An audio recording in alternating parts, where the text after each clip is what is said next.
Oimore nyako Ramogi kamano kuom medo kete Ramogi TV odhiambo makawuono inyo wangsa marido weche manyien e chenro mar Oimore. Machiegni nyako Ramogi magie moko kuom weche mawamiyo pek. God has given and will give us the grace to endure and to turn some of the challenges into opportunities. Serving as Deputy President, I may have fallen short of expectations of my boss, His Excellency the President, my good friend. I ask for your forgiveness.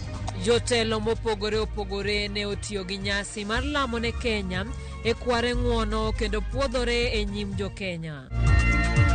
Ile mpendekezo ya BBI tunazidisha pesa ambayo inakuja mashinani kutoka 15 kwa 100 hadi 35 kwa 100. Tutaweka pesa ya serikali kununua ardhi zote ambazo ziko hapa pwani zenye hakuna wale wanaitwa absentee landlords. Itapambana na ufisadi vilivyo. Ukiniona hapo na uone Munya, unaelewa hatucheki na hatuchezi masaa ya kazi. Kweth azimio la umoja onyonore gwenge mag Mount Kenya kod Imbo kagitemo ketho kwan Kenya kwanza mabende ne olimo na Mchumbi kod Rift Valley. The only sure way to safeguard ourselves as individuals, as families, and as a country is by us taking the vaccine. Migao mar thieth owuok oko kajiwo jopiny mondo kaw chanjo kaluwore gi medruok mar kwan jo Kenya magamo midhusi mar corona.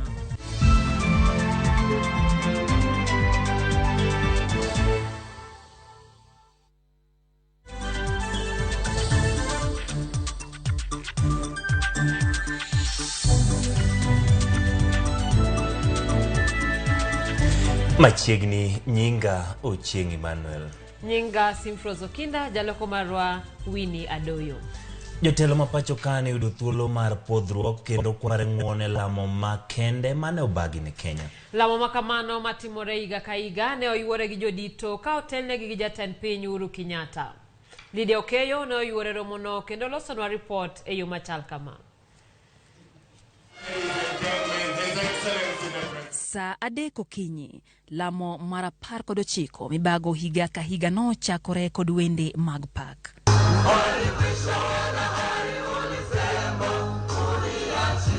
Ganda no bedo mos kawinjo weche mag jip manori kowuok e dho jodolo kalwasi to notwere mokalo kaluwore gi liet mar siasa masani osaso piny Kenya. We raise our heart to God in plea that the Holy Spirit may be not locked out from the hearts of our leaders. We must learn to initiate conversation, to initiate discussions, even when we are different in opinions, to be tolerant to the needs of each other. Let us transition from any form of hypocrisy and turn to sincere prayers. We want to transit with God. Enda nasi. Enda nasi. Thuolo no bende no tigo gi jodite podhruok ka ogai madoho Martha Koome to nokwayo ng'uono kuom jo Kenya kaluwore gi buche moseng'adi ang'aya e pachuka. We confess that we have delayed justice. We confessed that we have let murderers and other criminals go scot-free. We confessed of all our shortcomings and invited God to walk with us as we continue to transform this country. Jalup jatend piny Kenya William Ruto to nokwayo ng'uono ir jatend piny Kenya Uhuru Kenyatta ma ok gisebedo ka gimodhore go pi. We have tried our best. We may not have done as much as you would have expected of us. We have failed you in some areas. We have not been as united as we should have been. We have failed in some areas.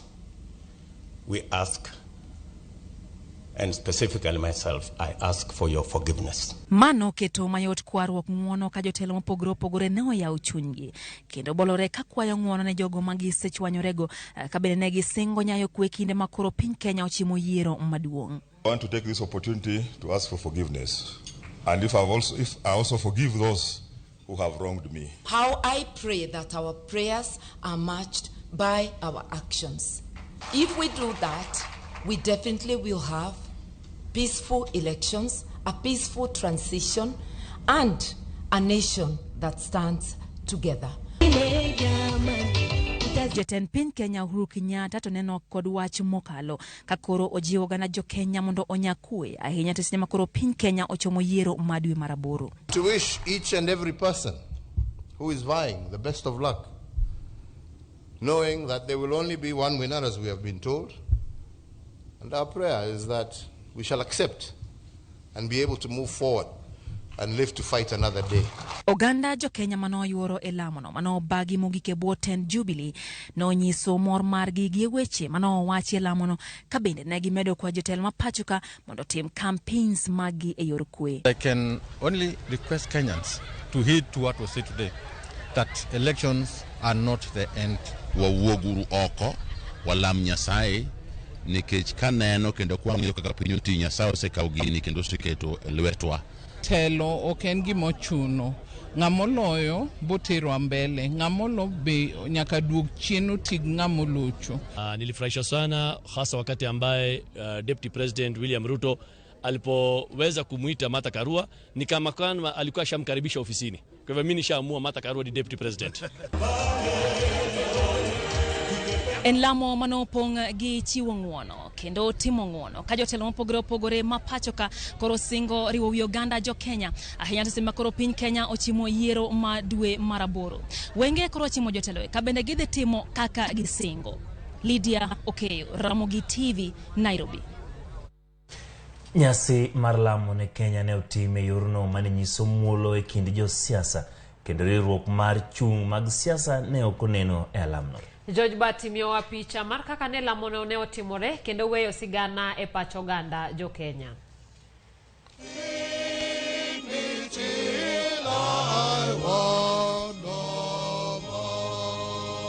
Tich Ang'wen, tarik 26 dwe mar 5 higa 2022, donjo e sigana mar piny Kenya. Odiochieng' ma jatend piny Uhuru Kenyatta yuoro e alam ne piny Kenya. Alam mogik moyuore kaka jatend piny. Jotelo donjo motelo mondo giikre ne rwako jatend piny. Ka kapet makwar onang'o lo moling' thi. Kar sa 2:07 mar okinyi, jatend piny thurore Safari Park ka irwake gogai mar bad migawo mar doho Martha Koome. Bang'e to rieyo e kome mane oikne. Pray for our leaders, our president, our deputy president, the former prime minister. Bang' yawo ayanga lam gi jodolo mane tayo nyasi. Wende mag pako nying Nyasaye ne otwe lwasi ka joma juso, joma bende ndeko wigi ndeko ka jalup jatend piny William Ruto oting'o bade. E kinde ma Eva Bahati ochako wer. Kano chopo sa chiwo twak, jalup jatend piny William Ruto chung kendo rwako Martha Karua e lo Raila Odinga magipiem go. Manyiso ni mane en alam kendo ok paw siasa. I'm going to ask my sister Martha Karua.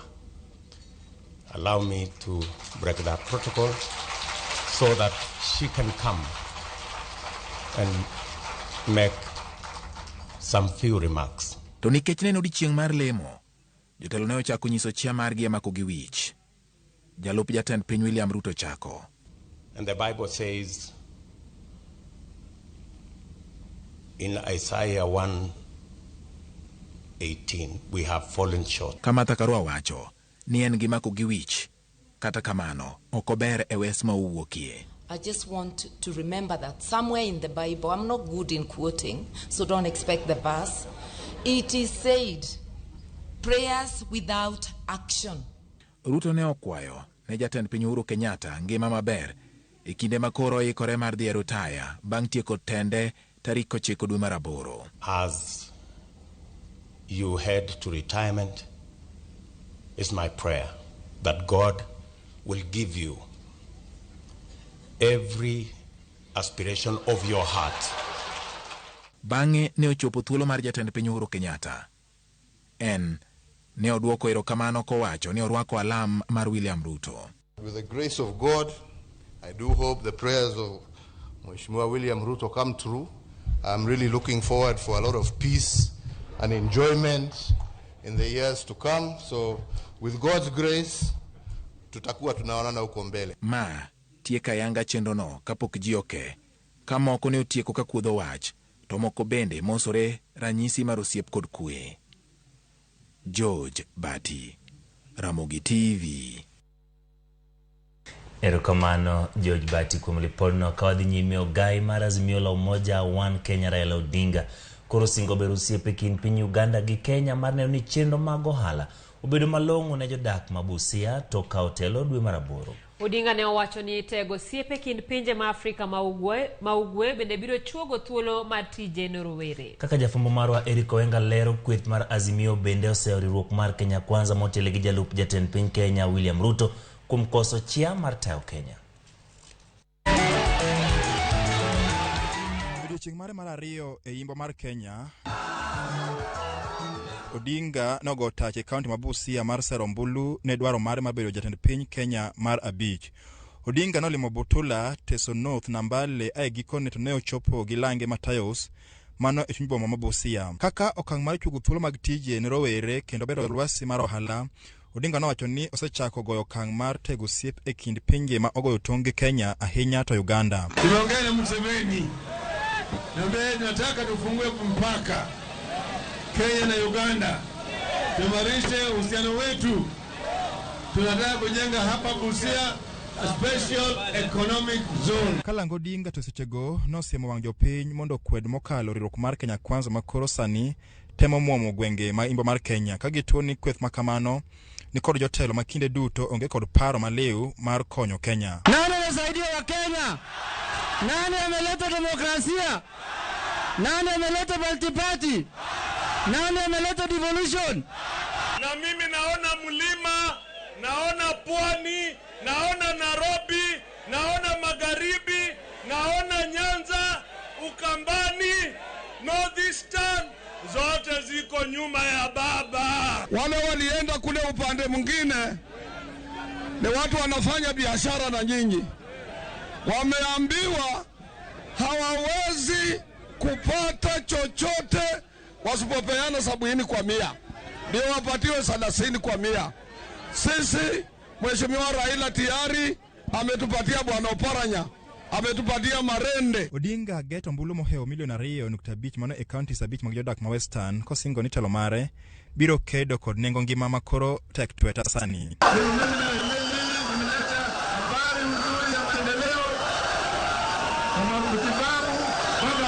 Odinga gilange na ramoni kura duto ma Western koro nyaka bidonj mane e kap mare dwe mar aboro. Tunataka hapa Busia mfanye 3 piece, 6 piece. MCA, MP, Women Rep, Senator, Governor, Rais. Nataka watu wa Nambale ikifika tarehe 9 mwezi wa 8 kura ya urais iende kwa Raila Amolo Odinga.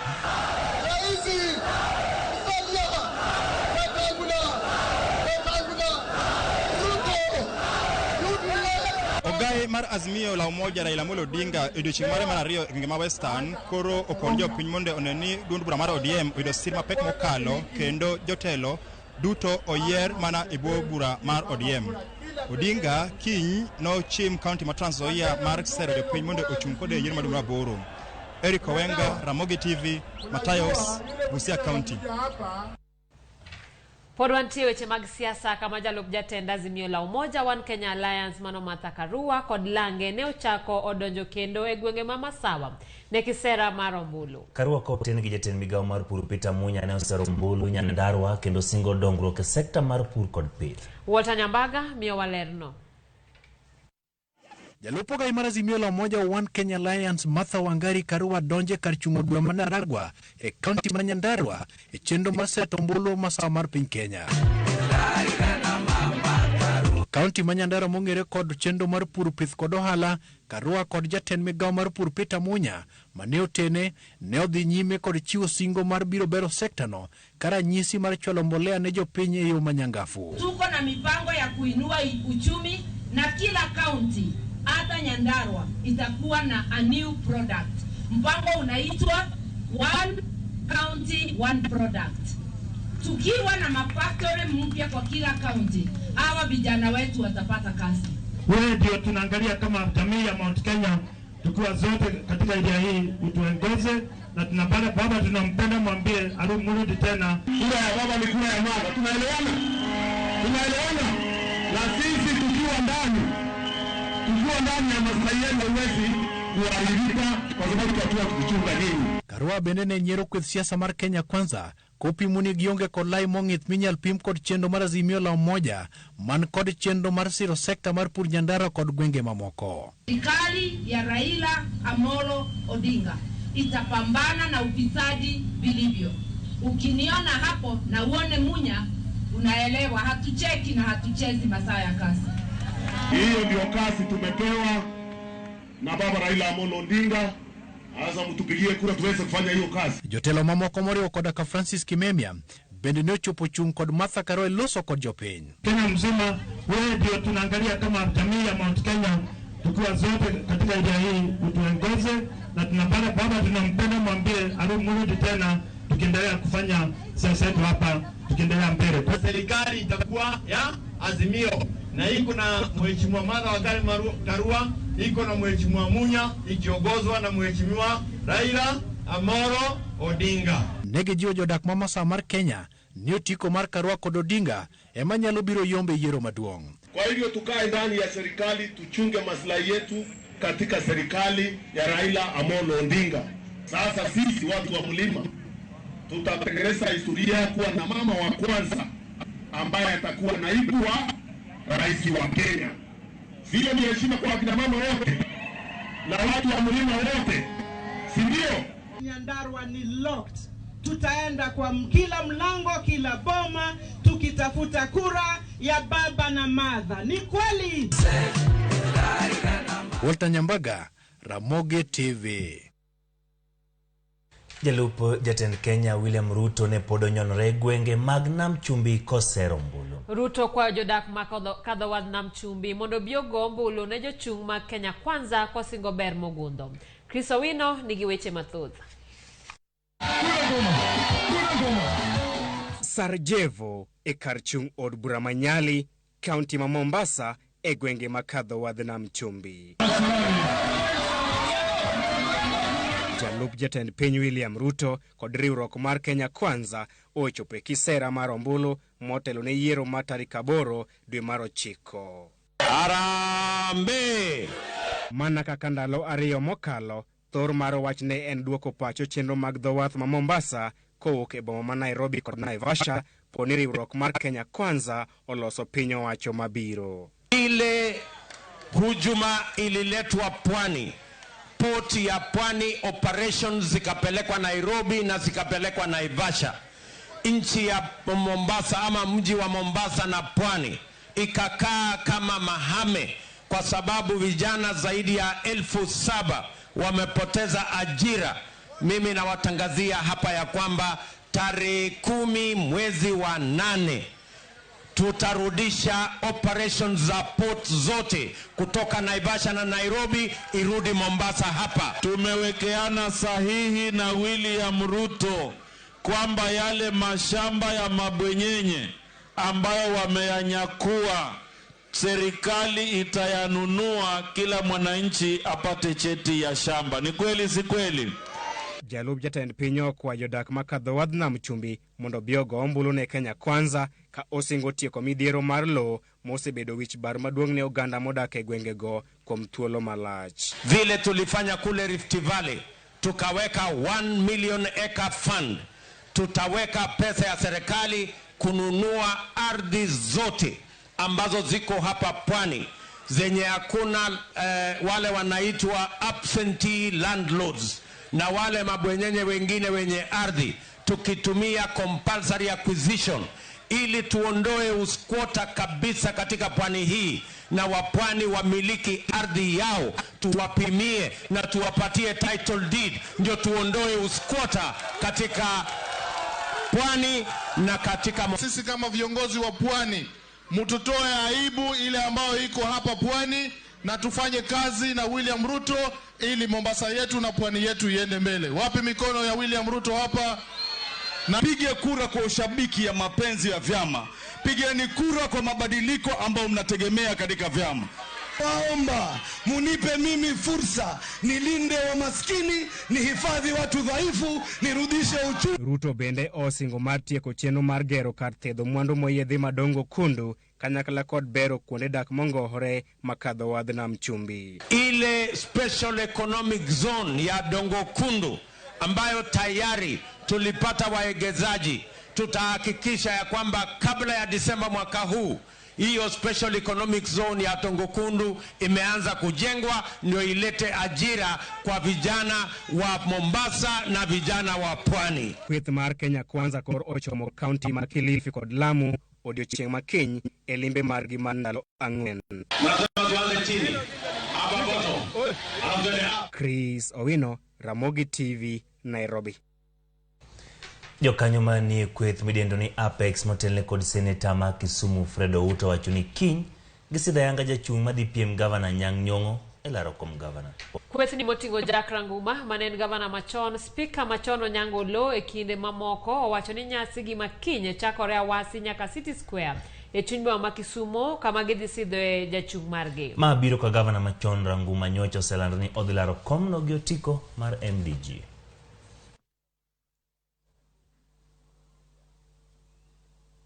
Plan A no aikore ne dhega opira to referee okuodho firimbi mok disqualify wa mok wadonje kata e pap pod walimba oko to wawinjo ni gol to wan man wagocho kod e podi ng'i gima notimore na Nyang' Nyong'o no mi direct ticket mane momiyo wan wawacho ni mondo mi Raila Odinga ma waluoro bet president makoro wakelo ni plan B marwan ni mondo kel lokruok kendo dhi okel kura mudhuk ne Raila Amolo Odinga.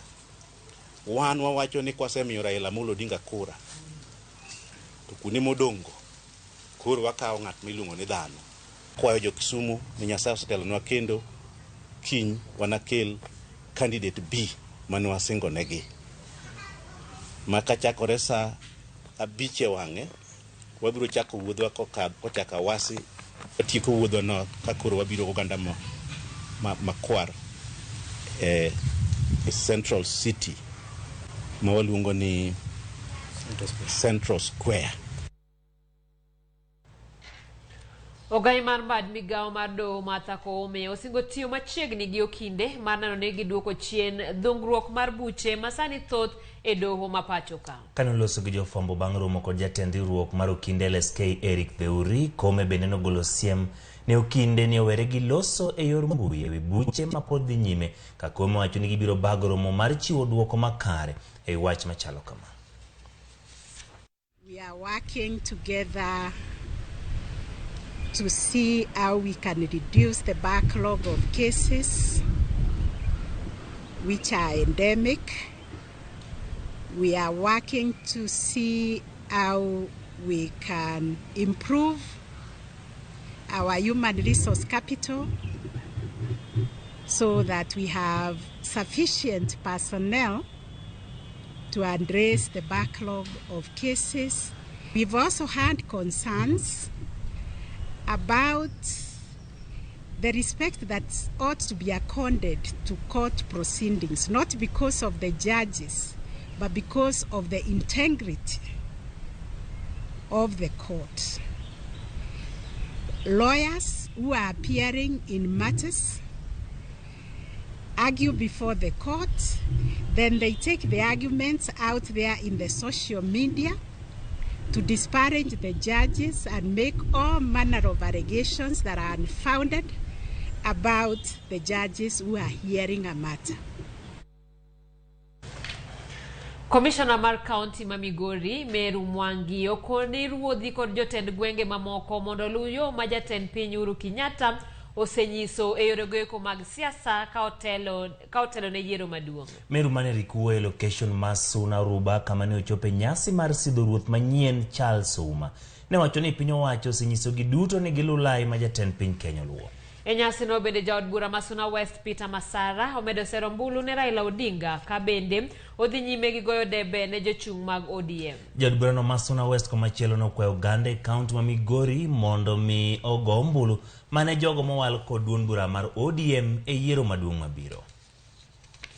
Sisi tumeambiwa na serikali ya kwamba tuangalie rais wetu, tuangalie ameongea namna gani, tuangalie sura yake, uone ameelekea wapi, na kama rais ameelekea east, munafanya hivyo. Akielekea west, munafanya hivyo. Akipiga about turn, munafanya nini? Sisi tunataka kuhakikisha ya kwamba tumesikiliza kwa sauti mzuri na tufanye kazi kulingana na mahitaji ya wananchi. Politics is good.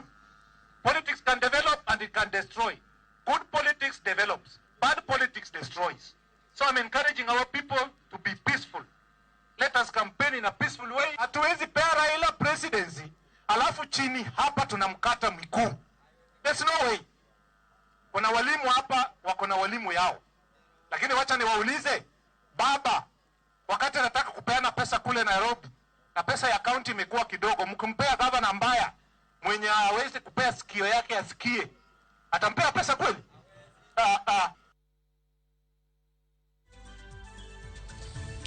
Ramogi gi kanyo nieri wakao yweyo matin wabiro duogo koda weche mathoth kikidhi mabor.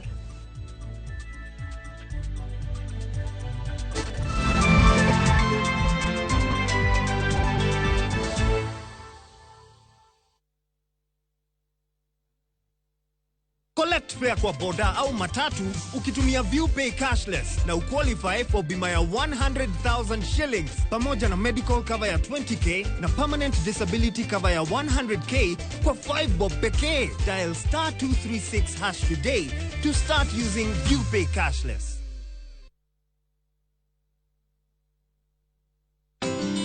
Unga nyororo kwa ugali moto keto kwa masongo basi unga ni gani niambie ni gani unga ni gani kama Raha Premium. Mimi ni Bahati, walinijua kama mtoto wa mama, siku hizi wananiita mtoto wa Kafagara. Ni unga nyororo, nyeupe, inanukia na inapatikana kote nchini. Kwa raha familia natumia unga wa Raha Premium. Nyeumok kuon mar Raha Premium kawuono e duka machiegni kodi.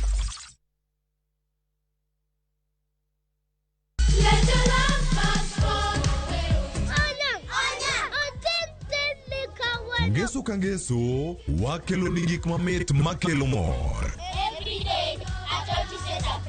E rogo mar nyithindo kae wakelo ni talanta. Leo rombo lemo lumalema, leo rembo lumalema. Loso gi lwedo. Wapuonji tedo be. Gimoko mamit. Kikelo ni kod Lox Ponde, Sally Kosgei Odhiambo, to gi Josephine Achieng'. Rogo mar nyithindo, ngeso saa 3 mar okinyi, to ibonwa e Jumapil saa 8 mana e Ramogi TV.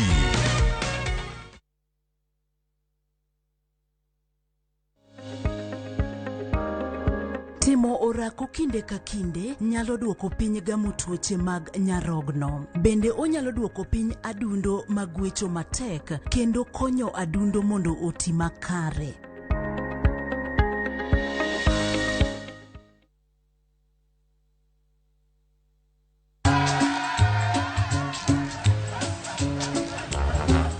ni aje? Unajua juzi nilisikia kuna politician fulani alisema kitu controversial sana. Lakini si unajua vile watu saa zingine upenda kuongeza chumvi kwa story. Mimi nilikuwa nataka kujionea mwenyewe nisidanganywe. So ngoja kiasi. Yes. Sasa mimi sikungoja kuambiwa. Nilipata the full story hapa kwa simu yangu kupitia app ya Citizen Digital. Hata wewe unaweza pata hii app pia. Unataka nikuoneshe? Stay informed on all the news and events as they happen across the country, the continent, and the world at large. Download Citizen Digital, Kenya's #1 news app.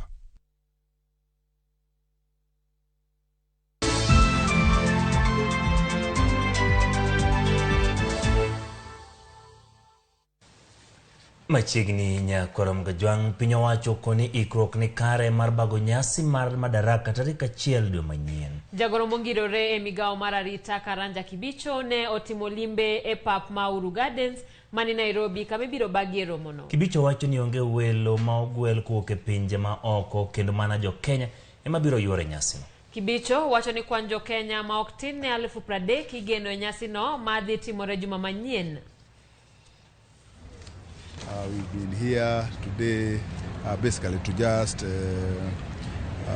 view the rehearsals by the school children and also the entertainment and give feedback. We are impressed by the level of preparedness that we have witnessed from the children.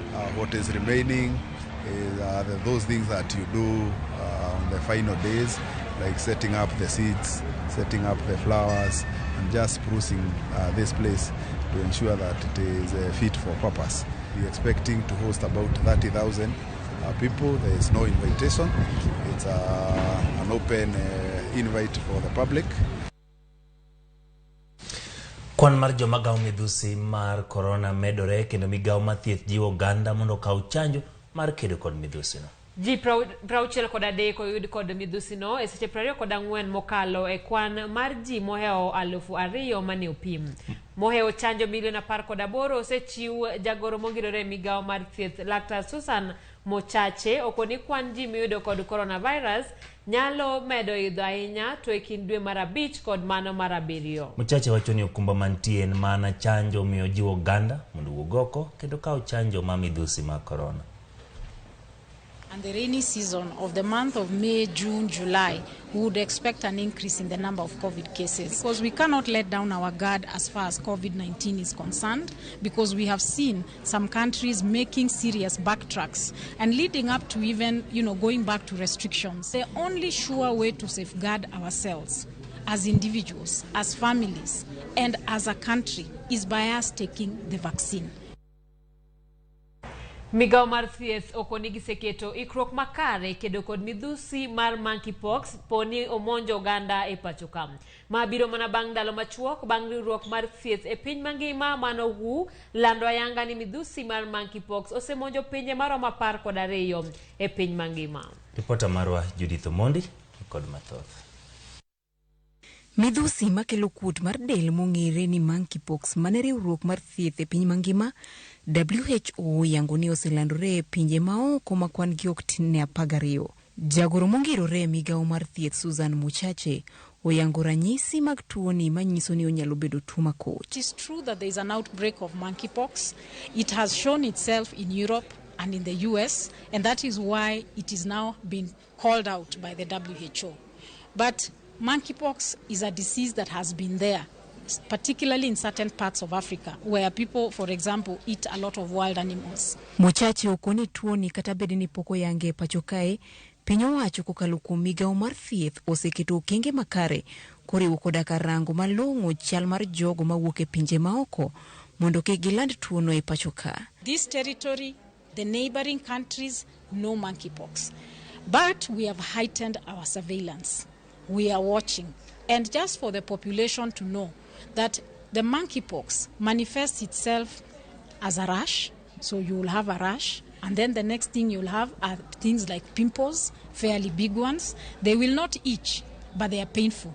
Migawo no oseiko gige pimo midhusi ni mar monkeypox kendo gisechako tudruok kod WHO mar neno ni gikelo koda ka chanjo moko mabiro konyo poni midhusi no monjo piny Kenya. We have the testing capabilities for monkeypox. Are we prepared in the event that it comes out as an epidemic? Yes, we do. We have just come out of another pandemic of COVID-19. The country has already had its infrastructure prepared. Now currently in engagements with suppliers, WHO, to see that we get the vaccine here, because we have never had a problem of monkeypox. We have had no reason. But, we will do an emergency procurement in the event that we should require to have our population vaccinated. Report mane ogol kod riwruok matayo chenro mag thieth e piny mangima WHO tarik 21 mar dweni yango ni ji 92 oseyudo midhusi mar monkeypox e pinje 12 kuma oting'o Australia, Belgium, Canada, France, Germany, Italy e kind mamoko. Judith Omondi, Ramogi TV. En wach malit ka koro nyithindo moko adek dhi nyime yudo thieth e od thieth ma Baringo referral ka wachore ni jadolo moro owang'ogi marach wirani chich ni gikwalo kek mar siling 80. Nyithindo go mawuok e kar dak ma Kap Timor e Kabarnet Baringo Central wachore ni jadolo ne omako achiel kuomgi ma bende konyo timo tije mag ot gi kodira mondo giyud godo chiemo nikech giwuok e familia mochando kendo chako wang'o tiende e mach makakni mar jiko mondo miyo ful jowetene mamoko. Kalure kod joneno mabende oreso nyithindo go jadolo no mabende en jariembo mar bodaboda kendo jawer ne okuongo olonyo nyithindo go du kapok ochako ketogi e mach makakni. Jogweng' kwayo apisas mag arita mondo nene nyithindo go oyudo ratichgi. Sasa mimi kungoja watoto asubuhi afike, kumbe ako hapa hivi. Sasa akaniambia watoto, huyu mtoto akaniambia alitupiga na kupiga alafu anatukishikilia miguu kwa moto. Sasa mimi nikiwa mzazi nilifeel vibaya sana. Anajiita pasta. Majirani wakatokezea tukaenda kumwangalia kuona hai ni watoto wanachoma na wanapigwa, wanasema umeiba nini? Kangumu. Sema kuiba kangumu, nikasema hapana. Sasa nani atatusaidia? Nikajaribu nikaita jirani yangu kule juu, sababu ni usiku watu wamelala. Nikamwambia jirani kuja hapo kwako pa chini kwa bakery kwa kangumu, kuna watoto wanachoma, kuja tusaidieni. Na unaona watoto wanalia kilio cha uchungu. Wacha katokezea, kuja tukaenda kuangalia kuona hai watoto si watoto vile. Na kusema ukweli, kama yeye ni pasta nafikiri ni mtu wa msamaha sana, because ameshajua Mungu. Ingekuwa ni mtu mwenye hajawahi jua Mungu, tungemsamea hata sana.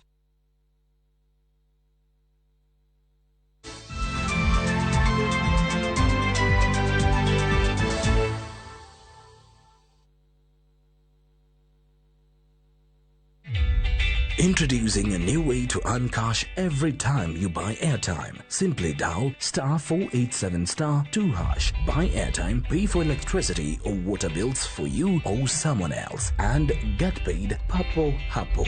Usinunue airtime na tokens bure bure tu. Earn instantly with *487*2#. Dial *487*2# now.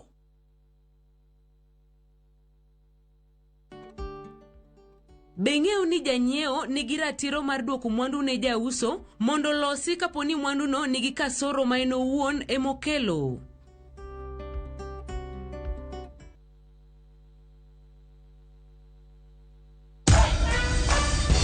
Other insecticides are made of synthetic toxins that are extremely harmful to your body. Bolt is primarily made from natural pyrethrum, which means it's not harmful to your body and is safe to use in your home.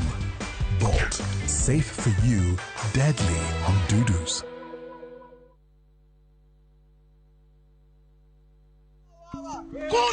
Uchaguzi utakuja, utaenda, utakuja tena na utaenda. Kenya itabaki milele. Together, we can make peace win in our elections. Not as one class, but as one nation. This message is brought to you by the government of Kenya.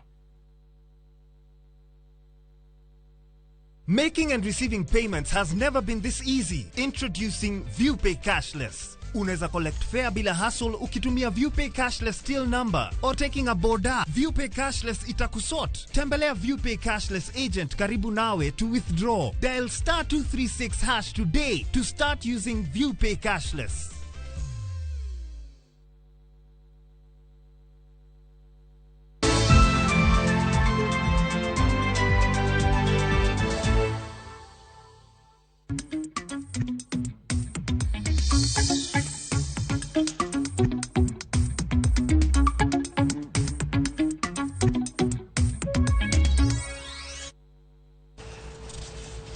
Machiegni kendo nya Ramogi jatend piny Kenya Uhuru Kenyatta ne opuoyo jatend bengi maduong' mar CBK kuom bedo kod yie gi jolony ma pacho ka indika ma bengi ne omiyo jolony ma jokanyo kende orak mar gero ot motiye kod omenda maromo shillings bilion 2.5 e boma ma Nairobi.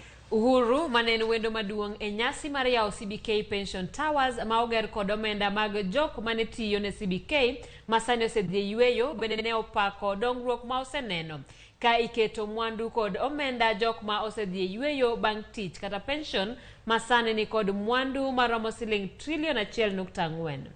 Edwin Okoth miyo waler mar wachno. E chuny boma ma Nairobi, apaya mar Harambee Avenue koro ni kod ot manyien mabiro chiwo thuolo mag apise e gorofa 27. CBK Pension Towers mane ochak higni 4 mokalo koro serumo kendo loko lwasi mar chuny boma kama ute pieme bor ka gilawo chopo e boche. Odno mabende ni kod thuolo mar gorofa 6 e bwoye ne ogor kendo ger kod jolony mathur ka kendo tiyo kod yore manyasani mag nyayo teko mag stima mawuok e ler mar chieng'. Wach mane omoro jatend piny Kenya Uhuru Kenyatta mane en wendo modhiale yawe. It has been fully financed from internal resources of the pension fund and not 1 shilling from the Central Bank of Kenya. Hongera sana. Pongezi sana. Further, as the governor has just told us, the professionals that were entrusted to put this landmark together, architects, quantity surveyors, engineers, are all young Kenyans. Uhuru bende ne owacho ni bedo ni agucho omenda mag jogo ma osedhi yweyo bang' tich osedongo e okang' mamalo en ranyisi mar dongruok ma oseneno e kaka omenda go itiyogo maber kaluwore kod lwasi maber mag chike ma piny owacho oseketo. Kenya now compares quite favorably with the developed markets in this respect.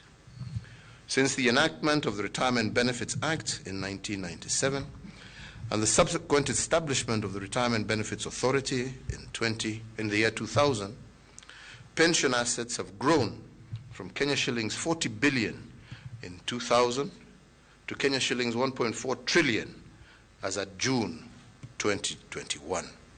Pach Uhuru no ne osir kod jatend migawo mar omenda Ukur Yatani mane owacho ni piny owacho koro nyalo kata kawo hola koa kuom omenda ma jotich kano mondo konygi ka gidhi yweyo bang' tich. Pension fund in this country, I think I've traveled a long way.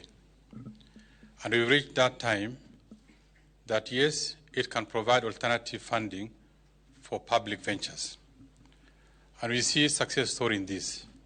CBK Pension Towers ma wi okeno koro biro bedo achiel kuom yore ma jogo mane otiyo ne bengino biro medo go yuto margi ka gin e yweyo margi bang' tich kendo golo negi pek mar ngima mana kaka jakom mar agucho omenda nongire Dominic Mwenja lero. If you look at these 2 towers, Your Excellency, they exemplify 2 retired individuals, one facing this way, Your Excellency, the other one facing the other way, and in between we have the pension towers, we have the pension fund, and the CBK as the anchor and the support for our retirees. Our retirees give us the best years of their lives. It is incumbent upon us also to make sure that they're comfortable in their golden years. Odno en achiel kuom ute maboyo mogik e chuny boma ma Nairobi, kendo chiwo thuolo maber ne ng'at madwaro neno boma gi malo. Mano igeno ni en achiel kuom gigo mabiro ywayo ne ohala kowuok kuom jogo madwaro yawo apise e chuny boma ma Nairobi. Edwin Okoth, Ramogi TV, Nairobi. Jogo manie sekta mar limbe Mombasa koro ywak ne piny owacho mondo miyo mbeki moko kuom chike mamono ndeke mawuok e pinje maoko piyo e alap mar ndeke mar Moi International Airport Mombasa. Kotelne kod Victor Shitaka men jakom riwruogno midendo ni Kenya Coast Tourism Association gikone moko kuom ndeke maende ogeng'negi kinde tuo corona. Sani chano chako wuoth madhi Mombasa, to kata kamano piny Kenya pod okumogi. Esechegi welo matimo limbe Mombasa ni kwan atamalo 40 ka thothgi gin mago mawuok e pacho ka. Kata obedo ni otende manitie kadho wadh nam chumbi ni kod thuolo mar ting'o welo 50,000 odiochieng' ka odiochieng'. Medruok mandeke mapiyo achiel kachiel e paw ndeke ma Mombasa kowuok e pinje maoko gikoni biro medo kwan welo matimo limbe kadho wadh nam chumbi. Gino bende biro bedo chiwo thuolo mag tije ne jogo manie sekta mar limbe. Increased numbers of people coming to Mombasa, increased money in the pocket of the people. Last year we barely received 800,000 guests in the country. But if you look at December and during Easter holidays, the trajectory is going up based on the domestic market. Now that is why we are pushing for this opening skies policy. So if we push the numbers, if we push this issue of open skies, we can reach another level of even attracting even 2 million or 3 million in a year. For us, if we want to fill this 50,000 beds a day, just multiply that by 100, which is 100 nights, right? Only 100 nights. That is 5 million guests, right? With only 2 international flights and 3 regional, how do we do 5 million guests to fill in our just 100 nights? So I think it's a simple math equation to know why we have to open our skies and to allow especially the airlines that were not allowed to land back after COVID to do that as a starter, and then let us invite all the other airlines to participate. Bengi mar Cooperative ne omedo yuto mare kod atamalo 65.7 e thuolo mar dweche 3 mokwongo mag higani, kama bengi no ne oloso omenda maromo Sh5.8 billion. Ma en medruok ka opim kod yuto mar Sh3.5 mane bengi ne oyudo higa mokalo e thuolo machalo kamano. Kambino bende ne oduoko chien omenda ma iketo thenge mar gayo lala ka jogowi ok ochudo nyaka Sh1.5 kowuok Sh2.3. Cooperative koro riwore kod bengi moko mapacho kama bende oselando yuto maber e dweche 3 mokwongo higani ka opim kod dweche 3 mokwongo higa mokalo.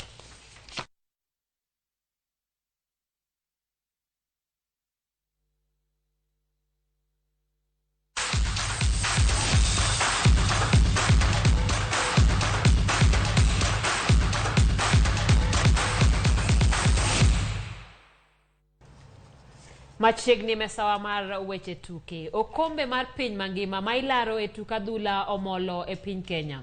Ma en tielo mar 4 ma okombe limo pacho ka piny Kenya. Ka bende piny Kenya en achiel kuom pinje 51 ma okombe no biro bede achiel kuom pinje 9 manowal e Afrika ne limbe mar okombe no. E karo nyango e alap mar ndeke ma Jomo Kenyatta, ndege moyiedhi ne opiyo kendo kapisas mako okombe mar piem e adhula e piny mangima World Cup ne olor kod okombe no. Jatugo machon ma Brazil Juliano Belletini ne olor. Jatend migawo matuke Amina Mohamed ne otelo ne rwako pacho okombe no ka otene kod jatend migawo mar limbe Najib Balala e kind mamoko.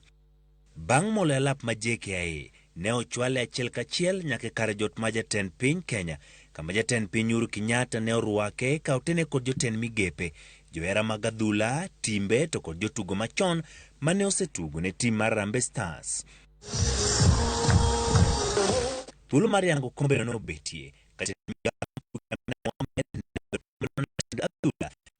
mangima kuom yiero piny Kenya kaka achiel kuom pinje ma okombe no limo ka oyange kaka ranyisi ni piny Kenya en achiel kuom pinje manigi weche makare e wi tuke mag adhula. I believe, as David does, that these teams here will also hoist this trophy in the very near future. Jatend Kenya Uhuru Kenyatta ne oyango wuodho kombe no e pacho ka kaka majiwo jomatindo mohero adhula kendo wacho ni en gi adiera ni Kenya bende kinde mabiro biro loyo kombe no. It is indeed my hope that this occasion will be an aspiration, an inspiration to our nation, and most importantly to our children, to dare dream of achieving the highest success in their chosen endeavor. And I want to thank all participants. I want to thank these wonderful young men who have played before us. I want to thank our elders of Harambee Stars for continuing to work tirelessly to inspire these younger ones. And indeed, it is our hope that one day that inspiration will turn into reality as we watch Harambee Stars achieve the greatest prize of all. Gikone to kombe no ne oyang ne jopiny ka Uhuru Kenyatta yudo thuolo mar ting'e kaka jatend piny.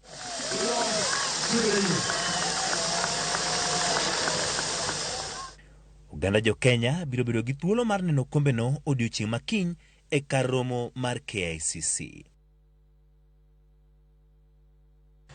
Roma ne oleo kombe ne mokwongo mar Europa Conference Cup bang' leo Feyenoord mawuok e piny Holland gol 1-0 e boma ma Tirana. Cracked it again, the first winners of the UEFA Europa Conference League. The final score again, Roma 1, Feyenoord 0.